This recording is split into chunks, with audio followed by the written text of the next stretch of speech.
Hi hello അസ്സാം വലൈക്കും welcome back. ഇന്നുണ്ടല്ലോ എളുപ്പത്തിൽ ഉണ്ടാക്കിയെടുക്കാൻ പറ്റുന്ന ഒരു സേമിയ പായസത്തിൻ്റെ റെസിപ്പിയാണ് കേട്ടോ. പെട്ടെന്ന് ഒരു പായസം കുടിക്കാൻ തോന്നുന്ന സമയത്ത് ഞാൻ ഉണ്ടാക്കിയ ഒരു പായസമാണ്, ഒരു തട്ടിക്കൂട്ട് പായസം എന്നൊക്കെ പറയാം കേട്ടോ. അപ്പോൾ നമുക്കിതെങ്ങനെയാണ് ഉണ്ടാക്കണമെന്ന് നോക്കിയാലോ. അതിന് വേണ്ടിയിട്ട് ഞാനൊരു പാൻ എടുത്തിട്ടുണ്ട്. ഇതിലേക്ക് നമുക്ക് ആവശ്യമായിട്ടുള്ള നെയ്യ് ചേർത്ത് കൊടുക്കാം. അപ്പോൾ നെയ്യ് ഒന്ന് ചൂടായി വരുന്ന സമയത്തേക്ക് നമുക്കിതിലേക്ക് അണ്ടിപ്പരിപ്പ് ചേർത്ത് കൊടുക്കാം. അണ്ടിപ്പരിപ്പ് ഒന്നങ്ങോട്ട് ചൂടായി വരുമ്പോൾ അതിലേക്ക് മുന്തിരി കൂടി ചേർത്ത് കൊടുക്കാം കേട്ടോ. അപ്പോൾ മുന്തിരി ഇതേപോലെ നന്നായിട്ട് പ്ലഫിയായി പൊന്തി വരുന്ന സമയത്ത് നമുക്കതൊന്ന് ഓഫ് ചെയ്ത് മാറ്റിയേക്കാം.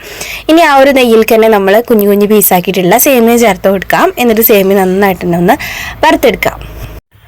സേമിയ നന്നായിട്ടൊന്ന് വറുത്തെടുക്കുക. ഒരു മീഡിയം ഫ്ലെയിമിൽ വെച്ചിട്ട് ഒരു 5 മിനിറ്റോളം നന്നായിട്ടൊന്ന് വറുത്തെടുക്കണം കേട്ടോ.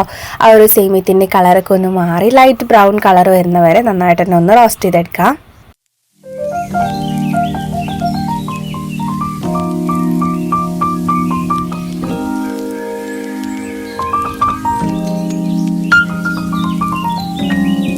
അപ്പോൾ സേമിയ നന്നായിട്ടൊന്ന് റോസ്റ്റായിട്ട് ഞാനൊന്ന് മാറ്റി വെച്ചിട്ടുണ്ട്. ഇനി ആ ഒരു പാത്രത്തിലേക്ക് തന്നെ നമുക്ക് പായസത്തിക്ക് ആവശ്യമായിട്ടുള്ള പഞ്ചസാര ഇതേപോലെ ഒന്ന് മെൽറ്റ് ചെയ്തിട്ട് ഇട്ട് കൊടുക്കാണ് കേട്ടോ. അപ്പോൾ എനിക്കൊരു മിസ്റ്റേക്ക് പറ്റി, പഞ്ചസാര നല്ലോണം മെൽറ്റായ ശേഷമാണ് കേട്ടോ വെള്ളം ഒഴിക്കേണ്ടത്. ഞാനതിൻ്റെ കൂടെ തന്നെ ഒഴിച്ചു, അതുകൊണ്ട് ആ ഒരു ബ്രൗൺ കളർ കിട്ടിയില്ല കേട്ടോ. അപ്പോൾ നിങ്ങൾ പഞ്ചസാര നല്ലോണം മെൽറ്റായ ശേഷം പിന്നെ വെള്ളം ചേർത്ത് കൊടുക്കുകയാണെങ്കിൽ ആ ഒരു ലൈറ്റ് ബ്രൗൺ കളർ, അതായത് നമ്മുടെ പഞ്ചസാര ക്യാരമലായിട്ട് കിട്ടുന്ന ആ ഒരു കളർ ഉണ്ടല്ലോ, അത് കിട്ടും കേട്ടോ. അപ്പോൾ നമ്മുടെ പായസത്തിന് ഒരു നല്ല കളറും കൂടി ആയിരിക്കും കേട്ടോ. അപ്പോൾ ഈ ഒരു വെള്ളവും പഞ്ചസാര നല്ലോണം മെൽറ്റായി തിളച്ച് കഴിഞ്ഞാൽ നമുക്കിതിലേക്ക് പാല് ചേർത്ത് കൊടുക്കാം. അപ്പോൾ ഞാനിപ്പോൾ ഒരു പാക്കറ്റ് പാലും, ഒരു 1/2 ലിറ്ററിൻ്റെ ഒരു പാക്കറ്റ് പാലും പിന്നെ ഒരു 2 ഗ്ലാസ് വെള്ളം എക്സ്ട്രാ ചേർത്തിട്ടുണ്ട് കേട്ടോ. ഇനി ഇതിലേക്ക് ഒരു 3-4 ഏലക്ക ഇതേപോലെ ഒന്ന് പൊളിച്ചിട്ട് അതും കൂടി ഇട്ട് കൊടുക്കാം.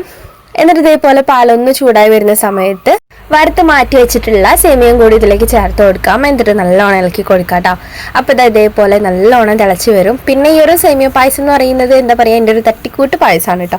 പെട്ടെന്ന് കുടിക്കാൻ തോന്നിയ സമയത്ത് ഉണ്ടാക്കിയതാണ്. എല്ലാവരും ഉണ്ടാക്കുന്ന രീതി ഇങ്ങനെയാണോ എന്ന് എനിക്ക് അറിഞ്ഞൂടാ കേട്ടോ.